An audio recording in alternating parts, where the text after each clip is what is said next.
Lunch সেরে restaurant থেকে বের হলো আরশিরা। রাহুল তুলিকাকে নিজের বাইকে করে নিয়ে গেছে। আবির আর মোহনার বাড়ি রেস্টুরেন্ট থেকে কাছে হওয়ায় ওরা হেঁটে যেতে পারবে বলে হেঁটেই গেছে। আহি গাড়ি ছাড়া এক কদমও চলে না, ও নিজের গাড়িতে করে গেছে। মুন আর আরশির বাড়ি রেস্টুরেন্ট থেকে কিছুটা দূরে, কিন্তু রিকশা খুঁজে পাচ্ছে না মুন আর আরশি। ভীষণ বিরক্ত লাগছে আরশির। কতক্ষণ হলো দাঁড়িয়ে আছে অথচ রিকশার কোনো খোঁজ নেই। অনেকক্ষণ পরে একটা রিকশা পেতেই মুনকে রিকশায় উঠিয়ে দিল আরশি। তাদের দুইজনের বাসা দুই দিকে, আর মুনের বাবা মেয়েকে স্বাধীনতা দিল ও তা লিমিটের মধ্যে দিয়েছেন। এমনিতেই অনেক লেট হয়ে গেছে, তাই মুনকেই রিকশায় উঠিয়ে দিল আরশি। মুন অনেকবার বলেছিল আরশিকে যেতে, কিন্তু আরশি মানেনি। সে দেরিতে বাড়ি গেলেও কিছু হবে না, তবে মুনের সমস্যা হতে পারে। আরশি মুনকে উঠিয়ে দিয়ে অপেক্ষা করতে লাগল আরেকটা রিকশা পাওয়ার। এদিক ওদিক চোখ ফেরাতেই দেখল মুখোশধারী আবরার রেস্টুরেন্ট থেকে বের হচ্ছে। আবরার বাম ডান কিছু খেয়াল না করে নিজের গাড়ির দিকে চলে গেল। আরশি আবরারকেই দেখছিল, কিন্তু হঠাৎ আবরারের দিকে একটা দ্রুতগামী ট্রাককে এগিয়ে আসতে দেখে আঁতকে উঠল আরশি। 1 মিনিটও দেরি না করে দৌড় দিল আবরারের গাড়ির দিকে। আবরার আরশির কাছ থেকে বেশ দূরেই ছিল। আরশি বেশ কয়েকবার ডাক দিল ও সে শুনতে পেল না। দামি অ্যাপেলের মোবাইলটা রাস্তায় পড়ে আছে আবরারের, ভেঙে চুরচুর হয়ে গেছে। তার ব্র্যান্ডেড গাড়িটা ট্রাকের ধাক্কায় একদিকে মুচড়ে গেছে। মাঝ রাস্তায় এবড়োথেবড় হয়ে পড়ে আছে। হাত পা ঝেড়ে উঠে দাঁড়ালো আরশি। হাতে পায়ে বেশ অনেক জায়গায় পড়ে যাওয়ার কারণে কেটে গেছে। একটুর জন্য আজ বেঁচে গেছে আবরার। সে প্রায় গাড়িতে বসতেই নিয়েছিল, এমন সময় তাকে টান দিয়ে সরিয়ে নেয় আরশি। ফোন পড়ে যায় আবরারের হাত থেকে, আর সাথে সাথে ট্রাকটা ধাক্কা দেয় আবরারের গাড়ি। টান দেয়ার কারণে টাল সামলাতে না পেরে দুজনই পড়ে গিয়েছিল। আরশি হাত ঝেড়ে আবরারের দিকে এগিয়ে দেয় উঠার জন্য। আবরার এখনও একটা ঘোরের মাঝে আছে। কি থেকে কি হয়ে গেল বুঝতে কিছুটা সময় লাগে তার। আজ তার প্রাণটা প্রায় গিয়েছিল। চোখের সামনে কোনো মেয়েলি হাত দেখে চোখ তুলে তাকায় আবরার। দেখে আরশি অশ্রুসিক্ত চোখে তার দিকে তাকিয়ে হাতটা বাড়িয়ে রেখেছে।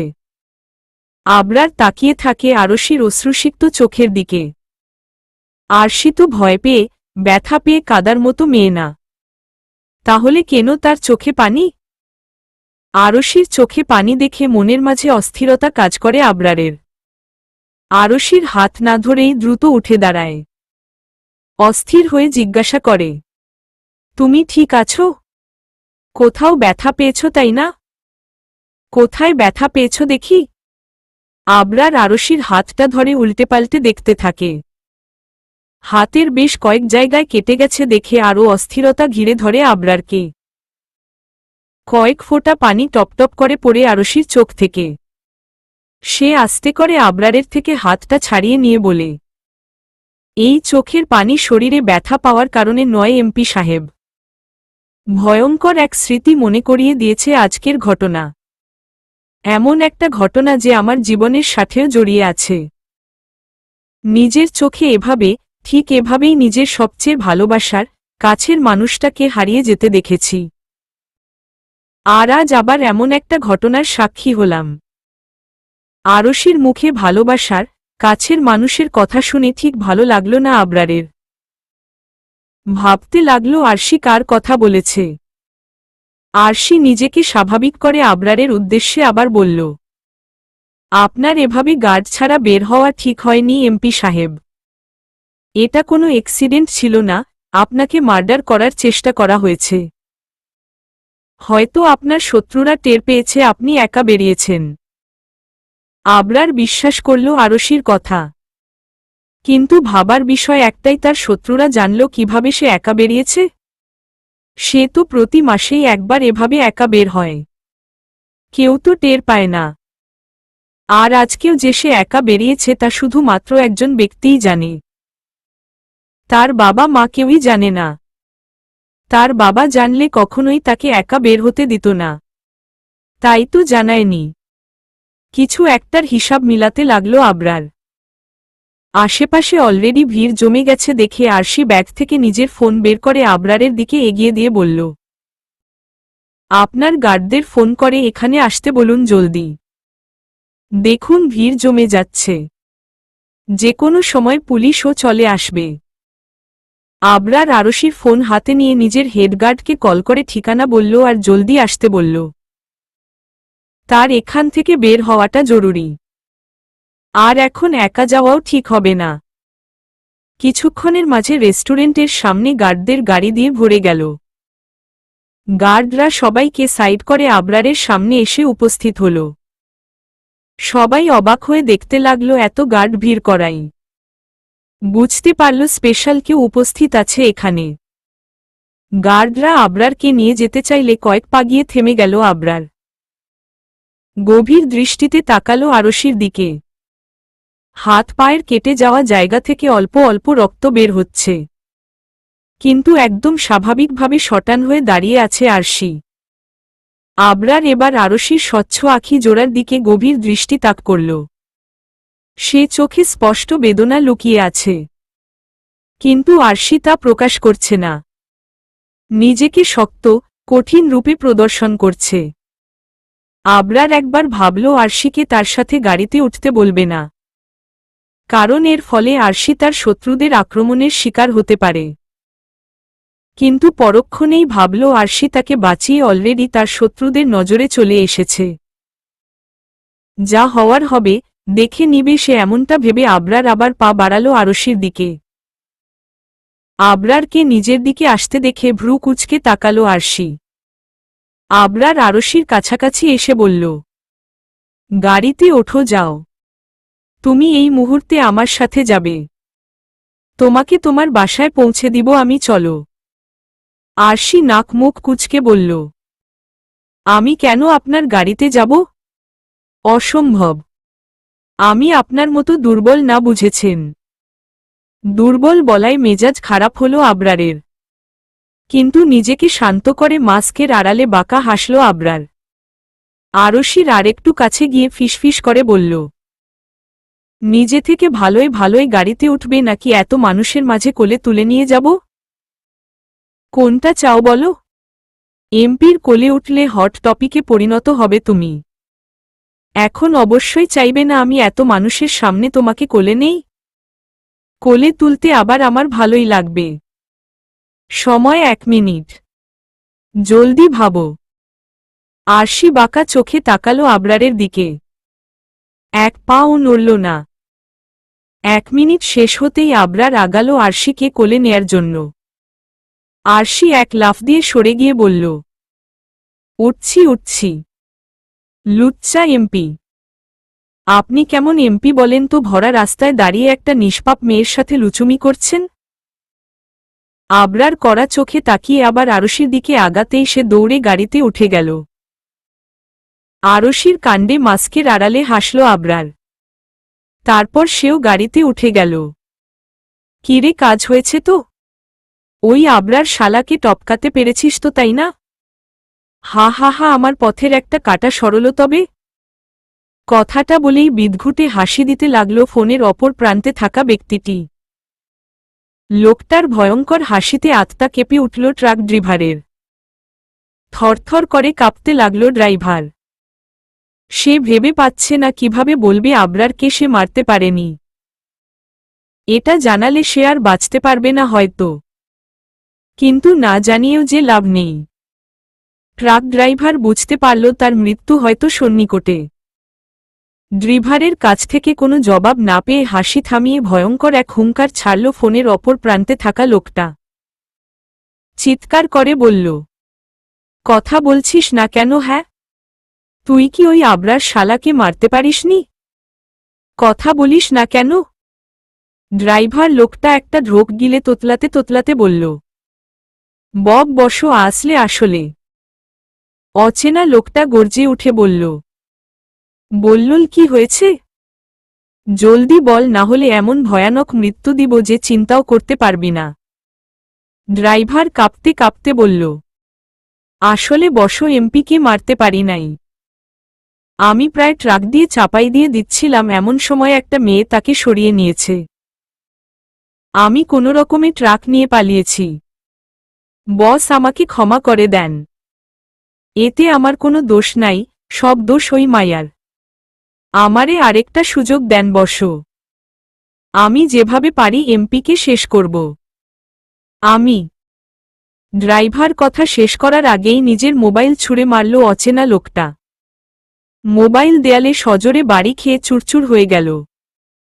লোকটা দাঁত কটমট করে বলল, আমার এতদিনের সাধনা যেন নষ্ট হয়ে যাচ্ছে। এই বাপ বেটাকে আমি কিছুতেই শেষ করতে পারছি না। কেন কেন? যখনই কোনোভাবে এদের শেষ করতে যাই, তখনই কোনো না কোনোভাবে এরা বেঁচে যায়। এর বাপকে মারা ছয়েরও সাধ্য তো আমার এখন নাই। শালা করা সিকিউরিটির মধ্যে থাকে আর নিজের ছেলেকেও রাখে।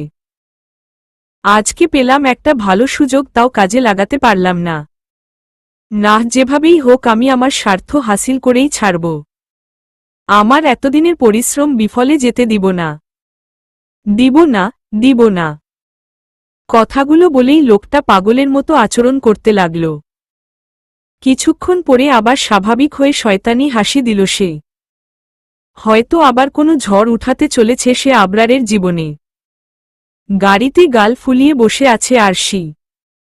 জানালা দিয়ে বাইরে তাকিয়ে আছে সে। হুট করে হাতে টান পড়ায় চোখ বড় বড় করে আবরারের দিকে তাকাল সে। দেখল আবরার একটা তুলাতে ওষুধ লাগিয়ে নিয়েছে। হয়তো তার হাতে লাগাবে। আরশি হাত ছাড়ানোর চেষ্টা করলে আবরার আরো জোরে চেপে ধরল ওর হাত।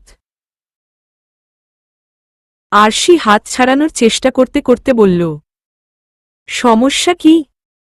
আপনার গাড়িতে উঠে গেছি বলে আমাকে দুর্বল ভাবার মতো ভুল করবেন না। আমি শুধুমাত্র প্রেস মিডিয়ার কাছে যাতে আমার নাম না পৌঁছে তাই উঠে গেছি। আমি একজন সাধারণ নাগরিক আর সাধারণই থাকতে চাই। কোনো হট টপিকে পরিণত হওয়ার ইচ্ছা আমার নেই। আবরার আরশির হাত টেনে নিজের কাছে নিয়ে বলল, তুমি এত তেরা কেন মিস অদ্ভুত চোখওয়ালি? আমি কি তোমার কোনো ক্ষতি করছি? জাস্ট ওষুধই তো লাগাচ্ছি। চুপচাপ বসে থাকো, আমি যতক্ষণ ওষুধ লাগাই। একদম তেরামো করবে না, না হলে ওই সময় যে লুচুর উপাধি দিল তা কিন্তু সত্যি করব। শেষের কথাটা আরশির কানের কাছে ফিসফিস করে বলল আবরার। আবরারকে এত কাছে দেখে একটা শুকনো ঢোক গিলল আরশি। একরাশ অস্বস্তি ঘিরে ধরল তাকে। এই প্রথম কোনো পুরুষ তার এতটা কাছে আসল। তার উপর গাড়ির সামনের সিটে ড্রাইভার আর আবরারের হেড গার্ড আছে। না চাইতেও লজ্জা পেল আরশি। আরশিকে লজ্জায় হাঁসফাঁস করতে দেখে দূরে সরে গেল আবরার। হাতের কাটা জায়গাগুলোতে যত্ন সহকারে ওষুধ লাগাতে লাগল। কাটা জায়গায় ওষুধ লাগতেই মরিচ লাগার মতো জ্বলে উঠল। দাঁতে দাঁত চেপে সেই জ্বলন সহ্য করতে লাগল আরশি। আবরার আরশির দিকে তাকাতেই দেখল ওর চোখে পানি টলমল করছে, মুখ শক্ত করে বসে আছে। আবরার বুঝল জ্বলার কারণে এই অবস্থা আরশির। কিন্তু এই মেয়ে নিজের অনুভূতি চেপে রাখার চেষ্টা কেন করে বুঝে পায় না আবরার। আবরার এবার ওষুধ লাগানোর সাথে সাথে হাতে ফু দিচ্ছে যাতে জ্বলন কম হয়। জ্বলন কিছুটা কম হওয়ায় হাতের দিকে তাকালো আরশি। দেখল আবরার খুব যত্ন করে আরশির হাতে ফু দিয়ে দিয়ে ওষুধ লাগাচ্ছে, যাতে তার সামান্য ব্যথাটাও না লাগে। চোখ থেকে এক ফোঁটা পানি গড়িয়ে পড়ল আরশির। আজ কতগুলো বছর পরে কেউ তাকে এত যত্ন করছে। আবরার তাকানোর আগেই দ্রুত চোখের পানি মুছে ফেলল আরশি। আবরার হাতের কাজ শেষ করে পা ধরতেই ছিটকে সরে গেল আরশি। গাড়ির ডোরের সাথে সেটে গিয়ে চিল্লিয়ে বলল, আশ্চর্য! কি করছেন আপনি? পায়ে হাত দিচ্ছেন কেন? হঠাৎ আরশির এমন ব্যবহারে বোকা বনে গেল আবরার। গম্ভীর মুখে বলল, তোমার পায়ের কাটা জায়গায় অয়েন্টমেন্ট লাগাতে চাচ্ছি। আর কি করলাম? এভাবে সরে যাওয়ার কি হলো? আরশি দ্রুত বাধা দিয়ে বলল, আর লাগবে না। যা করেছেন তার জন্য থ্যাঙ্কস। বাকিটা আমি করে নিতে পারব। আবরার এক ভ্রু উঁচু করে বলল, তা তো মানছি না। আমিই করব আর না করতে দিল। কথাটা শেষ করে আবরার আবার আরশির কাছে আসতে নিলেই আরশি চোখ মুখ শক্ত করে বলল, করুন করুন, যা করার করুন, কিন্তু দূরে থাকুন আমার থেকে। আপনার মতো লুচু লোক আমি জীবনেও দেখিনি। তাও আবার সে নাকি এমপি হুয়া। আবরার আলতো হাসল। আরশির পাটা আলতো করে তুলে নিজের উরুর উপর রাখল। তারপর ওষুধ লাগিয়ে নিচে নামিয়ে দিল। আরশির মুখ দেখেই বোঝা যাচ্ছে সে মনে মনে আবরারকে ইচ্ছামতো ঝাড়ছে। আরশির চিন্তার মাঝেই আবরার আরশির কানের কাছে মুখ নিয়ে ফিসফিস করে বলল, আর কত বকা দিছে মিস অদ্ভুত চোখওয়ালি। তোমার এত এত বকা খেয়ে মনে হচ্ছে 2 দিনেও আর ক্ষুধা লাগবে না। আরশি হকচকিয়ে উঠল আবরারের কথায়।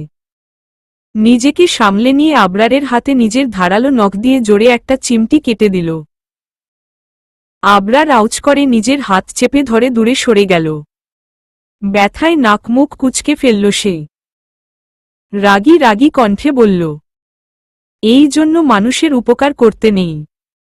আরশি মুখ বাঁকিয়ে বলল, আপনাকে কে বলেছে আমার উপকার করতে? হ্যাঁ, এই যে আমার নখ দেখতে পাচ্ছেন এমপি সাহেব, আর একবার কাছে আসলে এই নখ দিয়ে আপনার হাতের মাংস তুলে নিব। আরশির নখ দেখে মুখ বিকৃত করল আবরার। বলল, ছে, এটা কি কোনো মানুষের নখ নাকি পেতনির নখ? আজ আমি শিওর হয়ে গেলাম তুমি মানুষ না, একটা পেতনি। শেওড়া গাছের পেতনি, যে নিজের হাত পা নখ ঝুলিয়ে বসে থাকে। ভাবা যায় আমার পাশে একটা জলজান্ত পেতনি বসে আছে। দাঁত কটমট করে আবরারের দিকে তাকালো আরশি। তার নখ খুব বেশি না, তবে সাইজের তুলনায় কিছুটা বড়। আর দেখতে সুন্দর দেখায় বলে সে চামড়ার সাথে লাগিয়ে কাটে না। তাই বলে তার এতটুকু এত সুন্দর কিউট সুইট নখগুলোকে পেতনির নখের সঙ্গে তুলনা। আবরার আরশিকে এভাবে তাকাতে দেখে বলল, মাই গড, এখন তো দেখি পিওর পেতনির মতো লুকও দিচ্ছ। আরশি আবরারের উপর থেকে চোখ সরিয়ে ঠিক করল আর একটা কথাও বলবে না এই অসভ্য লোকের সাথে। আরশিকে চুপ হয়ে যেতে দেখে বাঁকা হাসল আবরার। কিছুক্ষণ পরে আরশি এদিক ওদিক চোখ ফিরাতে গিয়ে ওর চোখ ঠেকল আবরারের হাতের উপর। যেই জায়গায় সে চিমটি দিয়েছিল সেই জায়গাটা লাল হয়ে ফুলে উঠেছে। আবরার ধবধবে সাদা হওয়ার কারণে অতিরিক্ত লাল হয়ে আছে জায়গাটা। মনে হচ্ছে টুপ করে রক্ত বেরিয়ে যাবে। আরশির কেন যেন খারাপ লাগলো আবরারের হাতটা দেখে। সে মুখ গোমরা করে তাকিয়ে রইল আবরারের হাতের দিকে। নিজের রুমে একাধারে ঘুরপাক খাচ্ছে আবরার। মানে পায়চারি করছে আর কি। রাত 12:10 বাজছে এখন। আবরার এবার পায়চারি থামিয়ে আপন মনে বলতে লাগল, এত রাতে দেয়াটা কি ঠিক হবে? কিন্তু না দিয়েও যে শান্তি পাচ্ছি না। ধাত দিয়েই দেখি। না তুললে বারবার দিব। আমার ফোন তুলতেই হবে হুমম। বলেই নিজের ফোন হাতে নিল আবরার আরশিকে ফোন করার জন্য। নাম্বার সে গার্ডের কাছ থেকে নিয়ে নিয়েছিল। কিন্তু নিয়ে যে এমন অশান্তির মধ্যে পড়বে কে জানত। নাম্বার পেয়ে ফোন দেওয়ার জন্য তার মনটা আকুপাকু করছে। মনোযোগ সহকারে পড়ছিল আরশি। এমন সময় হুট করে বেজে উঠল তার ফোনটা। আরশি ফোন হাতে নিয়ে দেখল আননোন নাম্বার থেকে কল আসছে। তাই আর রিসিভ না করে রেখে দিল। কল কেটে যাওয়ার কয়েক সেকেন্ডের মাথায় আবার ফোনটা সশব্দে বেজে উঠল। বিরক্ত হল আরশি। এই রাতেই 2-3 ঘন্টা সে একটু ভালো করে মনোযোগ দিয়ে পড়ে। এছাড়া সারাদিন তো তেমন সময় পায় না। আর এই সময় অচেনা নাম্বার থেকে অনবরত ফোন আসায় বিরক্ত হল সে। কারোর কোনো ইমার্জেন্সি পড়ল কিনা ভেবে ফোন রিসিভ করল আরশি। কিন্তু রিসিভ করে কানে দিতেই একটা ঝাড়ি খেল সে। এতক্ষণ লাগে ফোন রিসিভ করতে? সাথে সাথে মুখটা হা হয়ে গেল আরশির। ফোন কান থেকে সরে গেল তার। 30 সেকেন্ডের মতো লাগলো নিজেকে স্বাভাবিক করতে। স্বাভাবিক হয়ে ফোনটা আবার কানে দিয়ে অবাক হয়ে বলল আরশি, এমপি সাহেব আপনি এত রাতে ফোন কেন করেছেন? আরশির প্রশ্নে হাঁসফাঁস করে উঠল আবরার। কল তো দিয়েছে, এখন কি বলবে? বলবে যে তার আরশিকে নিয়ে চিন্তা হচ্ছিল। তার আঘাত পাওয়া স্থানের কি অবস্থা এখন তা জানার জন্য মন ছটফট করছিল। এসব বললে মেয়েটা আবার উল্টাপাল্টা বুঝবে না তো? আচ্ছা, সে আবার মেয়েটার প্রেমে পড়ে যায়নি তো? আবরার নিজের চুলগুলো মুঠো করে পিছন দিকে ঠেলে দিয়ে নিজেই নিজেকে শাসাল। কি সব ভাবছি আমি কেন ওর প্রেমে পড়তে যাব? আমার তো জাস্ট একটু চিন্তা হচ্ছে ওর জন্য। আমার প্রাণ বাঁচিয়েছে বলে কথা, আর কিছু না। তুই একটু বেশি বেশি ভাবছিস আবরার। আবরার নিজের গম্ভীরতা বজায় রেখে বলল, ইচ্ছা হয়েছে তাই দিয়েছি, কোনো সমস্যা? আরশি মুখটাকে বিকৃত করে বলল, আপনি কেমন এমপি বলেন তো, রাত বিরাতে একটা মেয়েকে ফোন দিয়ে বলছেন ইচ্ছা হয়েছে তাই দিয়েছি? আরশির কথায় থতমত খেয়ে গেল আবরার। সে বুঝে না এই মেয়ে সব কথায় তার এমপি হওয়ার বিষয়টা টেনে আনে কেন।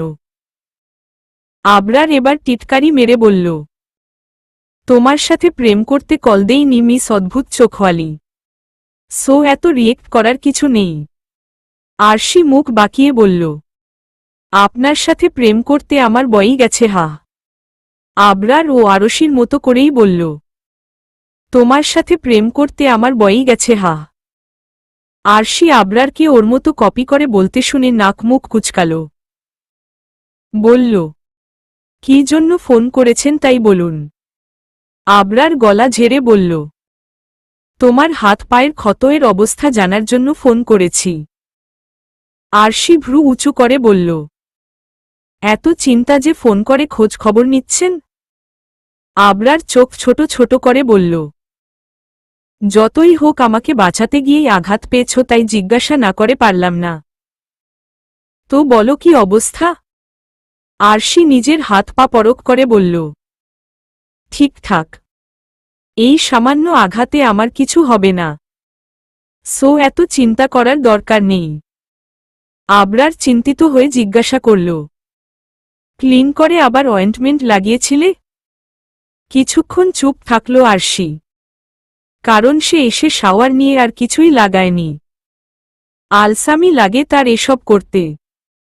আরশিকে চুপ থাকতে দেখে আবরার আবার জিজ্ঞাসা করল, লাগাওনি তার মানে? আরশি নিভে যাওয়া গলায় বলল, না। আবরারের কেন যেন রাগ লাগল। ভাবতে লাগল এত কেয়ারলেস কেন এই মেয়ে। আবরার কড়া গলায় বলল, লাগাওনি কেন? আরশি এবার গলায় জোর বাড়িয়ে বলল, আমার ইচ্ছা তাই লাগাইনি। আপনার এত না ভাবলেও চলবে। চুপ হয়ে গেল আবরার। আরশিকে কিছু নিয়ে জোর করার অধিকার তো তার নেই। আবরারকে চুপ হয়ে যেতে দেখে খারাপ লাগল আরশির। হয়তো তার কথায় আবরারের খারাপ লেগেছে।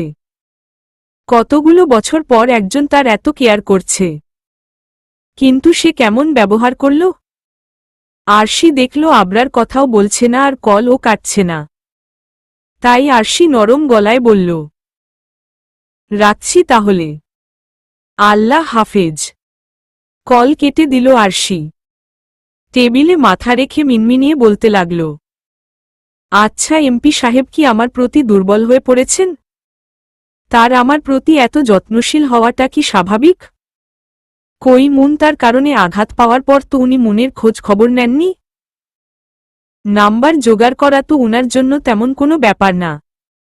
তাহলে আমার প্রতি এত যত্নশীল হওয়াটা না নাকি ভাবছিস আরশি?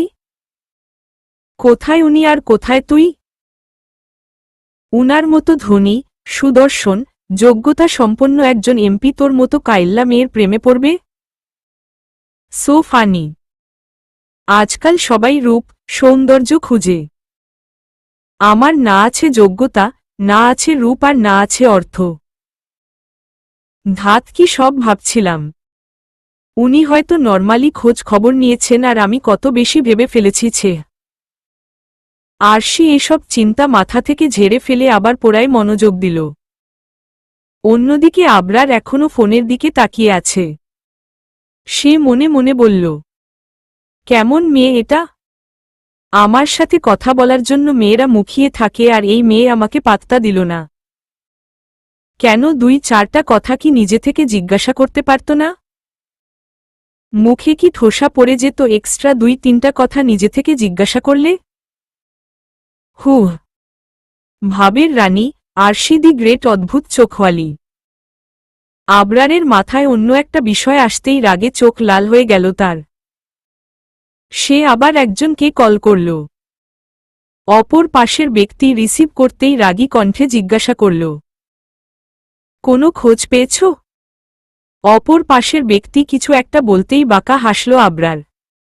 ধারালো কণ্ঠে বলল, গুড। তাকে আমার প্রিয় জায়গায় নিয়ে এসো। তার কাছ থেকে যে গল্প শুনতে হবে আমাকে। সাবধানে নিয়ে আসবে। তার সামান্যতম ক্ষতি যেন না হয়। না হলে জানোই তো কি হবে তোমাদের সাথে। অপর পাশের ব্যক্তি আবার কিছু একটা বলমাত্র কল কেটে দিল আবরার। দক্ষ হাতে ফোন ঘুরাতে ঘুরাতে বলল, তুই কি তা খুব জলদি আমি জেনে যাব। তুই এখনো বুঝতে পারছিস না তুই কার সাথে লাগতে এসেছিস। যখন বুঝতে পারবি তখন খুব দেরি হয়ে যাবে। বাঁচার রাস্তা আর খুঁজে পাবি না। আর আমার সন্দেহ যদি সত্যি হয় তাহলে তোর জন্য ভয়ানক মৃত্যু অপেক্ষা করছে। কারণ আমার ডায়েরিতে প্রতারকদের জন্য ক্ষমা নামক কোনো শব্দ নেই। কত গেম খেলতে চাস খেল। আমিও দেখতে চাই তুই কত খেলতে পারিস। আরশির কথা আবার মনে পড়তেই ফোন ঘুরানো থামিয়ে দিল আবরার। মুচকি হেসে বলল, থ্যাঙ্কস মিস অদ্ভুত চোখওয়ালি। তুমি হেল্প না করলে এত দ্রুত কিছু করতে পারতাম না। তোমার জন্য হয়তো তার সন্ধান শীঘ্রই পেতে চলেছি।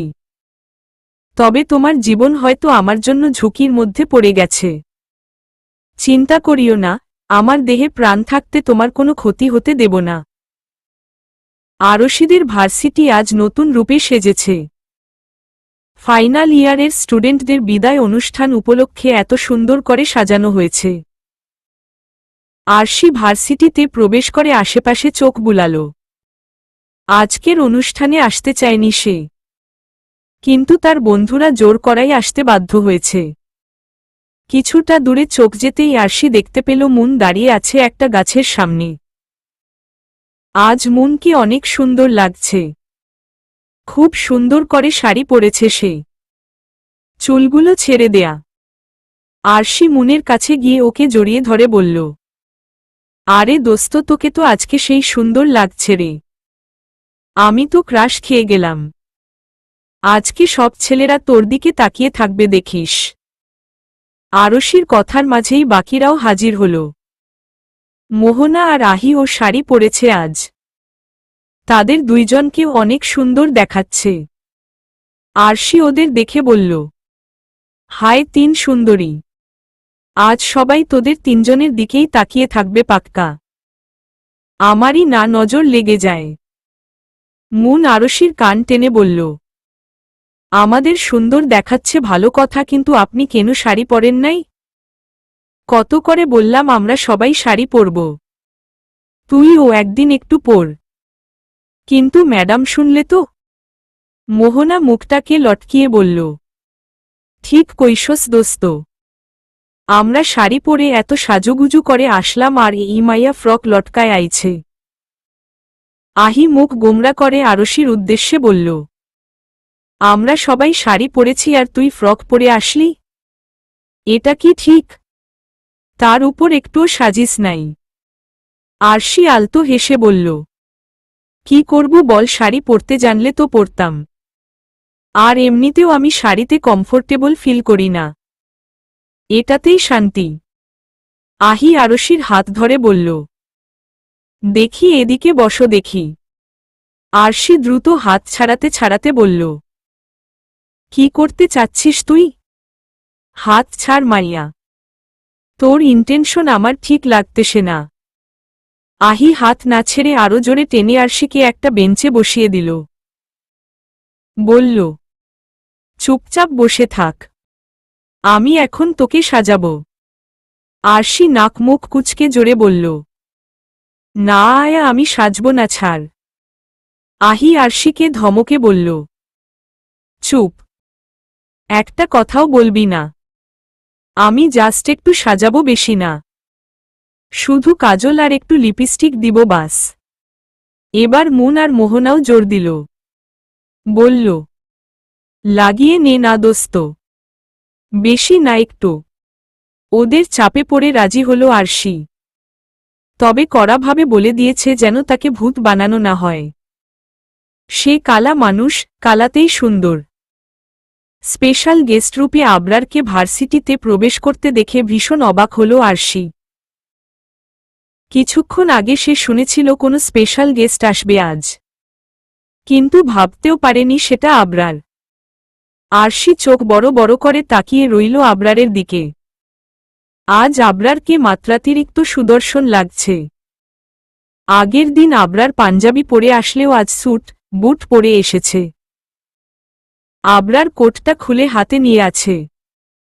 সাদা শার্টে তার সুঠাম দেহ স্পষ্টভাবে বোঝা যাচ্ছে, যাতে আরও আকর্ষণীয় লাগছে আবরারকে। আবরারের সাথে আরও একজন ভদ্রলোক আছেন। ভদ্রলোক বেশ বয়স্ক হলেও মারাত্মক হ্যান্ডসাম, আবরারের মতোই ফিটফাট। আরশি একটু খেয়াল করতেই বুঝল ভদ্রলোক আবরারের মতো ফিটফাট নয়, বরং আবরার ভদ্রলোকের মতো ফিটফাট, অর্থাৎ এরা হয়তো বাপ ছেলে। আরশি আবরারের থেকে দৃষ্টি সরিয়ে আশেপাশে তাকিয়ে দেখল অধিকাংশ মেয়েরা হা করে তাকিয়ে আছে আবরারের দিকে। কেউ কেউ আবার নিজের সাজ ঠিক করছে, হয়তো আবরারের নজর কাড়ার আশায়। আরশি দেখল মোহনাও মুখটা হা করে আবরারকে দেখছে, আর আহি আবরারকে দেখে মিটমিট করে হাসছে। মেয়েদের এভাবে তাকানো দেখে বিরক্ত হল আরশি।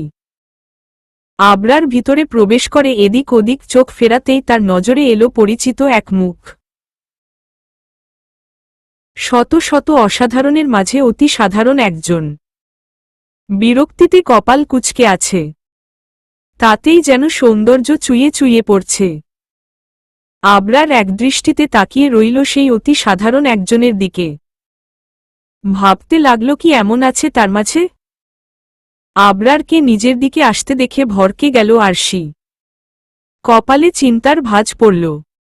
মনে মনে ভাবতে লাগল, এই লোক আবার এদিকে আসছে কেন? এখানে এদের সামনে আবার উল্টাপাল্টা কিছু না বলে।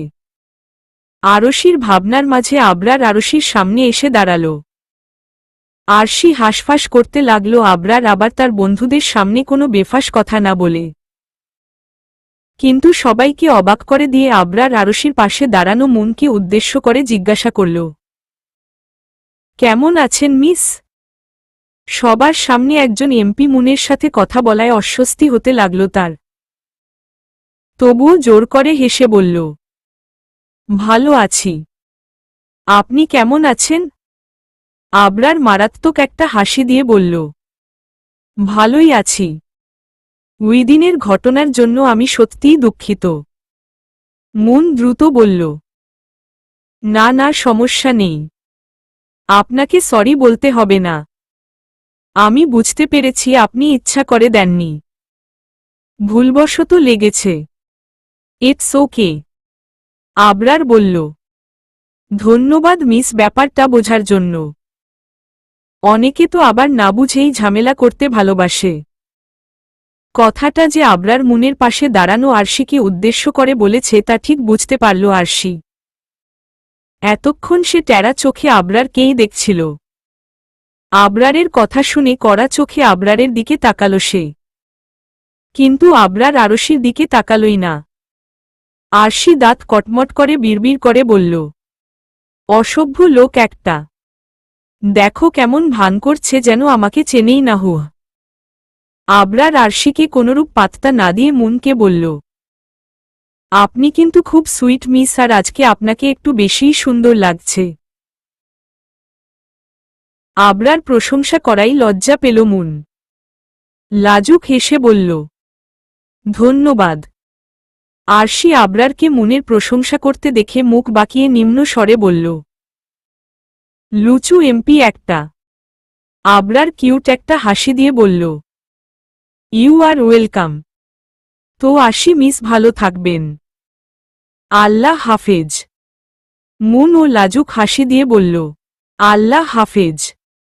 আবরার আরশির দিকে না তাকিয়েই চলে গেল স্টেজে। আরশির কেন যেন খারাপ লাগলো আবরার এভাবে ইগনোর করাই। ভাবল রাতের ব্যবহারের জন্য আবরার রেগে নেই তো। পরক্ষণেই ভাবল রাগলে রাগুক, তার কি। আবরার যেতেই সব বন্ধুরা ঘিরে ধরল মুনকে। মোহনা এক প্রকার চিৎকার করে বলল, তলে তলে তাহলে এসব চলে? শেষমেশ আমার ক্রাশটাকে কেড়ে নিলি। মুন ওকে বুঝানোর ভঙ্গিতে বলল, তুই ভুল বুঝছিস, আসল কাহিনী তো অন্য। রাহুল দুষ্টু হাসি দিয়ে চোখ টিপে বলল, কি কাহিনী বল বল, কেমনে কি হুম হুম। মুন ওদের সম্পূর্ণ ঘটনা খুলে বলল। সবটা শোনার পর আবির বলল, আমার তো মনে হচ্ছে এমপি আবরার আহমেদ ধাক্কা খেয়ে তোর প্রেমে পড়ে গেছে। তার কথাবার্তাতে তো তাই মনে হল। বন্ধুরা সবাই আবিরের কথায় সায় দিয়ে হৈ হৈ করে উঠল। মুন ওদের ঝাড়ি দিয়ে বলল, আজাইরা কথা বলিস না তো, এসব গুজব ছাড়া আর কিছু না। আবির টিটকারি করে বলল, নিজের চোখে দেখলাম তো বসো। মোহনাও মুনকে খুঁচিয়ে বলল, আপনি কিন্তু খুব সুইট মিস, আর আজকে আপনাকে একটু বেশিই সুন্দর লাগছে। মোহনার কথা বলার স্টাইলে সবাই হেসে উঠল। মুন ওদের বিভিন্নভাবে বোঝানোর চেষ্টা করতে লাগল ওরা যা বুঝছে তা ঠিক নয়। কিন্তু ওরা খুঁচিয়েই যাচ্ছে মুনকে। আরশির আর সহ্য হচ্ছে না এসব। তাই সে চুপচাপ ওখান থেকে সরে আসল। স্টেজের সামনে অনেক চেয়ার পাতানো হয়েছে। আরশি সেখানে তৃতীয় সারির একটা চেয়ারে বসে পড়ল। মুখটা গোমরা করে রেখেছে সে। মনটা তার একটুও ভালো না। আরশির মনে হচ্ছে আবরার তার করা রাতের ব্যবহারে কষ্ট পেয়েছে। তাই তো তাকে দেখেও না দেখা করল। কিন্তু আরশি এটা খেয়াল করল না কেউ একজন তার দিকে একধানে তাকিয়ে আছে। তাকে দেখে নিজের চোখ জুড়াচ্ছে মানুষটা। তার উদাস কাজল টানা চোখের দিকে অপলক তাকিয়ে আছে। তার দিকে তাকিয়ে যেন দুনিয়া ভুলে গেছে পলক ফেলতে। মানুষটার চাহনিতে রয়েছে এক আকাশ সমান মুগ্ধতা, এক সমুদ্র সমান ভালোবাসা। হয়তো সেই ব্যক্তি নিজেও জানে না সে আরশির মায়ে ডুবে যাচ্ছে, যেই মায়া থেকে হয়তো আর তার নিস্তার নেই। আবরারকে অন্যমনস্ক দেখে তাকে কনুই দিয়ে ধাক্কা দিল আব্বাস আহমেদ। আবরার চোখ ছোট ছোট করে তাকালো নিজের বাবাই এর দিকে। আব্বাস আহমেদ ফিসফিস করে বললেন, কি বেটা, কোথায় মন হারালো তোমার? আবরার বাবার মতোই ফিসফিস করে বলল, যা বলার সোজাসাপটা বলো বাবাই। আমার আবার কোথায় মন হারালো? আব্বাস আহমেদ এক্সাইটেড হয়ে হাতে হাত ঘষে ফিসফিস করে বললেন, কাউকে মনে ধরেছে বুঝি? কাউকে পছন্দ হলে দেখাতে পারো। আমার আর তরস হইছে না। কবে যে একটা লাল টুকটুকে বউ ঘরে তুলব। উফ। আবরার বাঁকা হেসে বলল, ও তাই বুঝি? কেন একটা বউ দিয়ে মন ভরছে না? ওয়েট করো একটু, বাসায় যেয়ে নেই, তারপর মাকে বলবো তোমার জন্য মেয়ে দেখতে। তোমার জন্য লাল টুকটুকে বউ আনার ব্যবস্থা করতে বলবো কেমন? আব্বাস আহমেদের মুখটা শুকিয়ে ছোট হয়ে গেল। তিনি মুখটা গোমরা করে বললেন, তুমি আমার ছেলে না শত্রু বলো তো? আমার সুখের সংসারে আগুন লাগাতে চাচ্ছ? আমি তো তোমার বউ আনার কথা বলছিলাম। আবরার নিজের বাবাইকে ফিসফিস করে বলল, তোমাকে না বলেছি এত বিয়ে বিয়ে করবে না? সময় হলে আমি ঠিক বিয়ে করব। আব্বাস আহমেদ রাগ করে বললেন, আমরা মরে গেলে তারপর বিয়ে করবে বুঝি? বাবার মুখে এমন কথা শুনে রাগ হল আবরারের। দাঁতে দাঁত চেপে বলল, আর একবারও এসব আজে বাজে কথা বলবে না। না হলে বাসায় চলো, শুধু মাকে বলবো তোমার এই বুড়ো বয়সে নতুন বউ লাগবে। আর জানোই তো মা আমাকে কত বিশ্বাস করে। বলে বাঁকা হাসল আবরার। আব্বাস আহমেদ ছেলের দিকে রাগী চোখে তাকিয়ে বললেন, অসভ্য ছেলে একটা, বাপকে ভয় দেখায়। কোথায় ভয়? আমার দিকে চোখ তুলে তাকাতে পারবে না, তা না উল্টো সে আমাকে ভয় দেখাচ্ছে। বাবাইয়ের কথা শুনে হাসল আবরার, কিন্তু পরক্ষণেই হাসি গায়েব হয়ে গেল তার। আপন মনে বিড়বিড় করে বলল, আমি এখনো তার ব্যাপারে শিওর নই।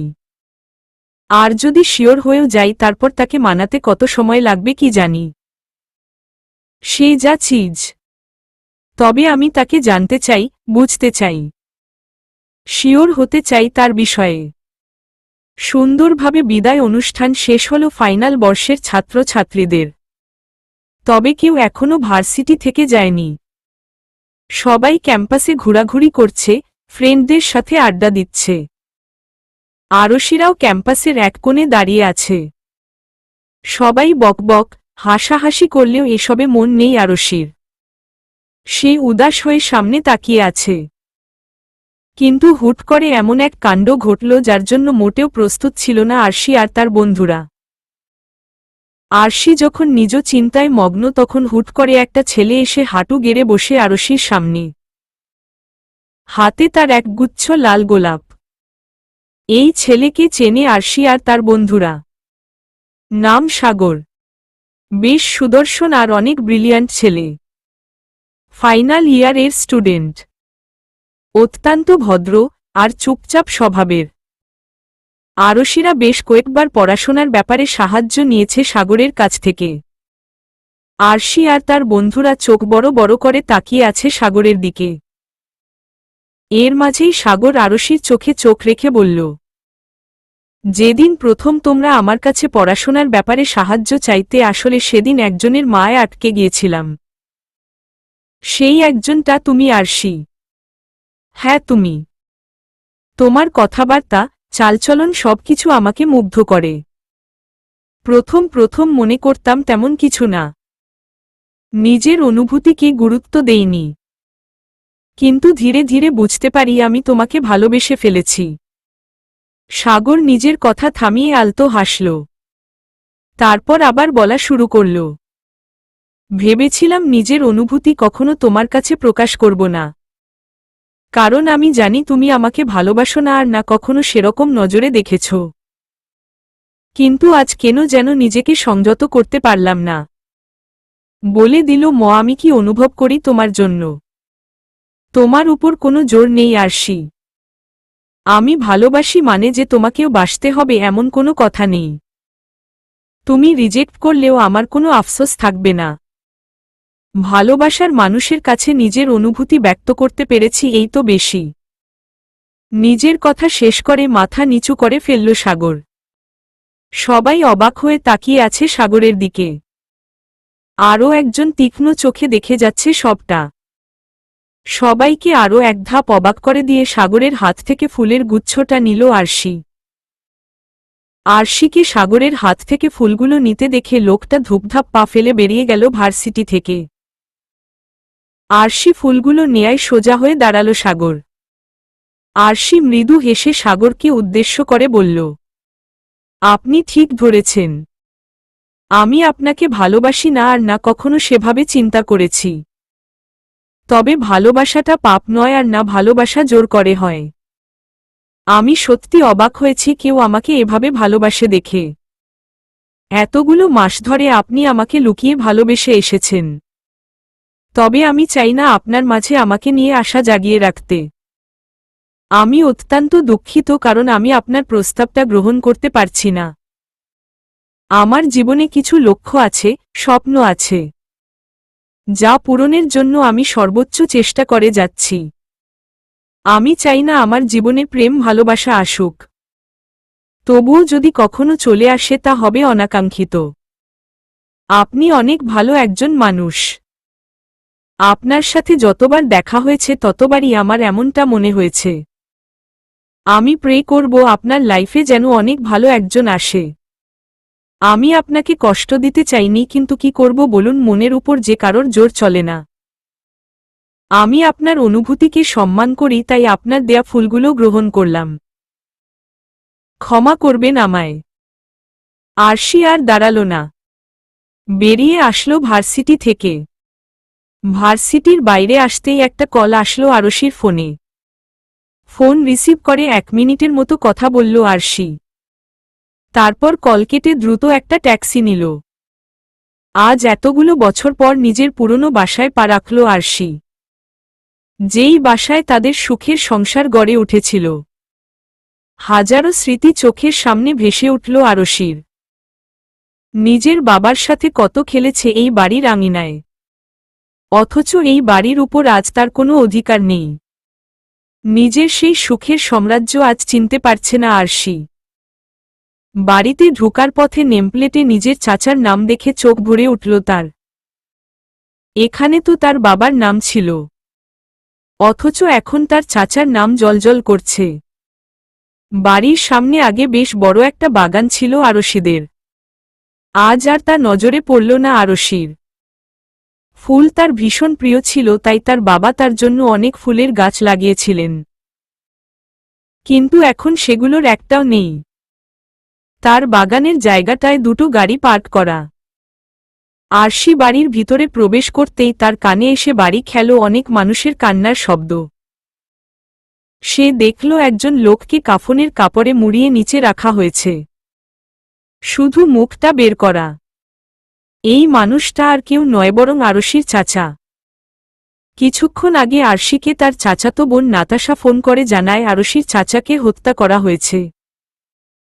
কেউ একজন তার চাচাকে হত্যা করে বাড়ির সামনে মরদেহ ফেলে গেছে। কে করেছে এখনো কিছু জানা যায়নি। সবটা শুনে আরশি চলে আসে শেষবারের মতো বেঈমান লোকটাকে দেখার জন্য। আরশির চাচা লোভী, বেঈমান হলেও আরশির চাচি আর চাচাতো বোন এমন নয়। যখন আরশির চাচা তাদের শেষ আশ্রয়টুকু কেড়ে নিচ্ছিলেন তখনও তারা দুইজন অনেক হাত পা ধরেছিল আরশির চাচার, কিন্তু তিনি মানেননি।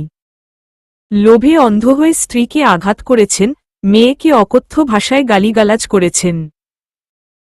আরশি লাল চোখে তার চাচার লাশের দিকে তাকিয়ে বিড়বিড় করে বলল, পাপ বাপকেও ছাড়ে না জানেন তো চাচা। দেখুন আজ আপনার পরিণতি। আমার বাবা আপনাকে কতটা সম্মান করত। আমি আপনাকে বড় বাবা বলে মুখে ফেনা তুলে ফেলতাম এক সময়ে। অথচ আপনি কি করলেন? একটা এতিমের শেষ আশ্রয় কেড়ে নিলেন, যে কিনা আপনারই ছোট ভাইয়ের মেয়ে। এক অন্ধকার রাতে আমাকে আর আমার মাকে ঘর থেকে বের করে দিল না। একবারও ভাবলেন না দুইজন মেয়ে মানুষ এত রাতে কোথায় যাবে? রাস্তায় কত বিপদ হতে পারে। চোখ থেকে টপটপ করে কয়েক ফোঁটা পানি গড়িয়ে পড়ল আরশির। সে একটু থেমে আবার ভাঙা গলায় বলল, ভাবেননি চাচা? একটুও ভাবেননি? না জানি আরও কত পাপ করেছেন আমাদের অগোচরে, যা হয়তো আমরা জানিও না। যদি আমার সন্দেহ সত্যি হয়ে থাকে তবে আপনার মতো নিকৃষ্ট ভাই যেন দুনিয়ার কেউ না পায়। আরশি চোখ মুছতে মুছতে বেরিয়ে আসলো বাসা থেকে। তার মুখ মাস্কের আড়ালে ছিল, তাই কেউ তাকে চিনতে পারেনি। সে আবার ট্যাক্সি ধরল বাড়িতে যাওয়ার জন্য। চলবে।